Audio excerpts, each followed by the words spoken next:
शिक्षा ग्रहण करने के लिए श्री कौशल जी का आश्रम बहुत ही प्रसिद्ध था। घने जंगल में उनका यह सुंदर आश्रम था, जिसकी ख्याति बहुत दूर दूर तक फैली हुई थी।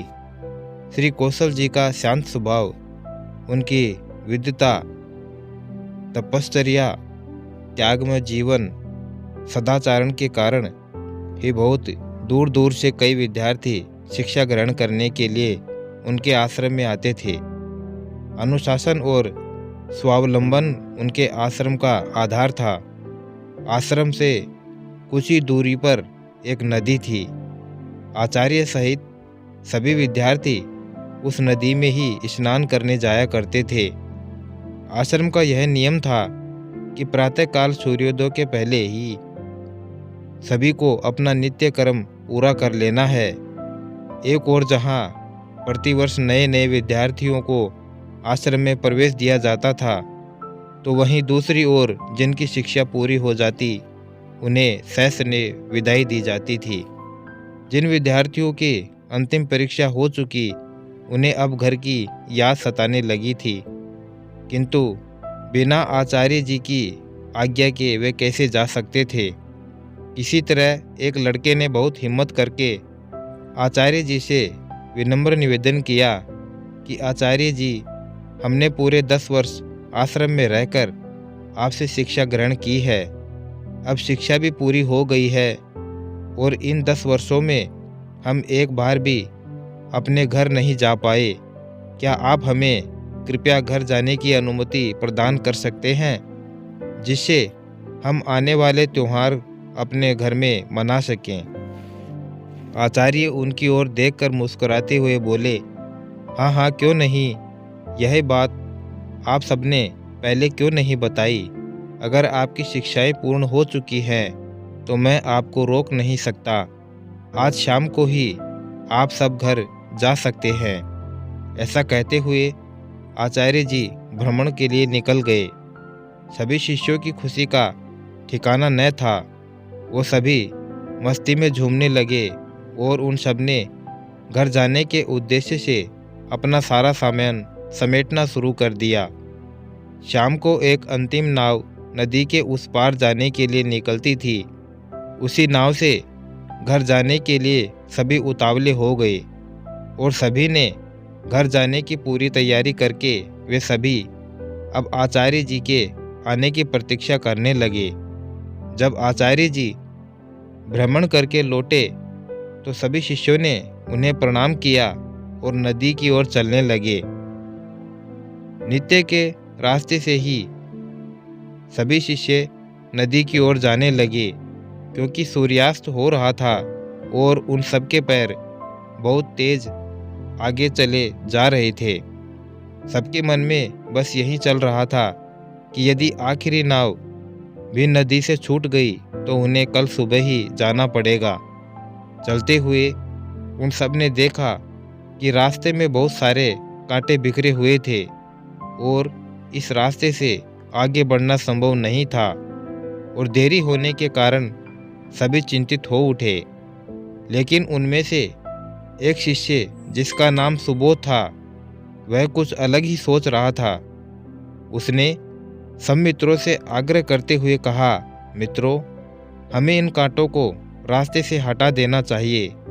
कल अंधेरे में आचार्य जी और अन्य सहपाठी नदी पर स्नान करने के लिए इसी रास्ते से आएंगे और अंधेरे के कारण शायद वे इन कांटों को न देख पाएं। यदि हमने इन कांटों को न हटाया तो उन्हें ये कांटे चुभेंगे। इसीलिए पहले हमें इस मार्ग पर से ये सभी कांटे हटाने चाहिए। किंतु सुबोध का कथन सुनने तक का किसी को भी सब्र नहीं था। वे सभी तो घर जाने के लिए बड़े उतावले होते जा रहे थे। वे उस रास्ते को छोड़ खेतों से रास्ता तय कर नदी की ओर आगे बढ़ने लगे। एक ओर जहाँ सभी खेतों से फसलें रोनते हुए दौड़ते हुए जा रहे थे, तो वहीं अकेला सुबोध रास्ते से कांटे हटा रहा था, जिससे प्रातःकाल इस रास्ते से आने वाले आचार्य जी और अन्य शिष्यों को वे न चुभे। सुबोध के अलावा बाकी सभी शिष्य नदी किनारे पहुंच चुके थे। उन्होंने जब नाव को अपनी आंखों के सामने पाया तो वे बड़े ही प्रसन्न हुए, किंतु अचानक ही उन सब ने वहां अपने आचार्य जी को देखा। उन्हें देख वे सब अचंभे में पड़ गए। आचार्य ने उनकी राह रोक ली और उनके चेहरे पर नाराजगी का भाव स्पष्ट झलक रहा था। आचार्य जी ने कहा, प्रिय शिष्यों, सिर्फ किताबी ज्ञान को रटकर और परीक्षा उत्तीर्ण कर लेने से शिक्षा पूरी नहीं हो जाती। हम जिस रास्ते से गुजर रहे हैं उस रास्ते के कांटे भी हमें ही हटाने चाहिए। एक साधारण सा शिष्टाचार भी यदि आपके आचरण में नहीं आया, इससे तात्पर्य है कि अभी आपकी शिक्षा पूर्ण नहीं हुई है।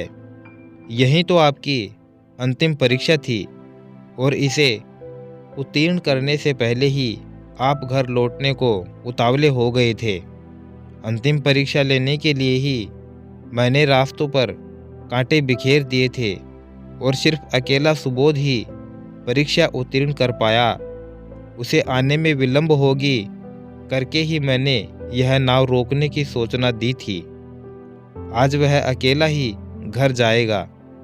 आचार्य जी का यह कथन पूरा होने तक सुबोध वहां पहुंच चुका था। सुबोध की प्रशंसा करते हुए उनकी आंखें भर आई। उसे नाव में बिठाते हुए आचार्य जी ने कहा, प्रिय सुबोध, जीवन में न केवल अपने बल्कि दूसरों के मार्ग के कांटे दूर करने वाला ही श्रेष्ठ होता है और तुमने हमारे मार्ग के कांटे हटाकर अपना श्रेष्ठत्व सिद्ध किया। मेरा आशीर्वाद हमेशा तुम्हारे साथ रहेगा। आचार्य जी के वचन सुनकर सुबोध की आंखों में खुशी के आंसू छलक उठे और वह नाव से घर की ओर प्रस्थान करने लगा। अन्य शिष्य सुबोध का कहना न मानने से पश्चाताप करने लगे और सभी शिष्य आचार्य जी के साथ आश्रम की ओर लौट आए।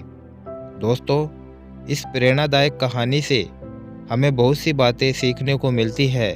पहली बात तो ये कि अपने प्रति, परिवार और समाज के प्रति, राष्ट्र के प्रति अपने कर्तव्य का बोध होना साधारण शिक्षा से बहुत ही महत्वपूर्ण है। दूसरी बात, यह अनमोल जिंदगी हमें स्वार्थ ढंग से जीने के लिए नहीं, बल्कि हमारा कर्तव्य है कि हम अपने अलावा दूसरों की जिंदगी में आने वाली बाधाओं को दूर करने का भी प्रयास करें।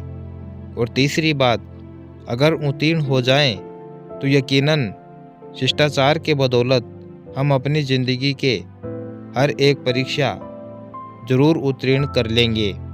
तो दोस्तों, कैसी लगी ये कहानी?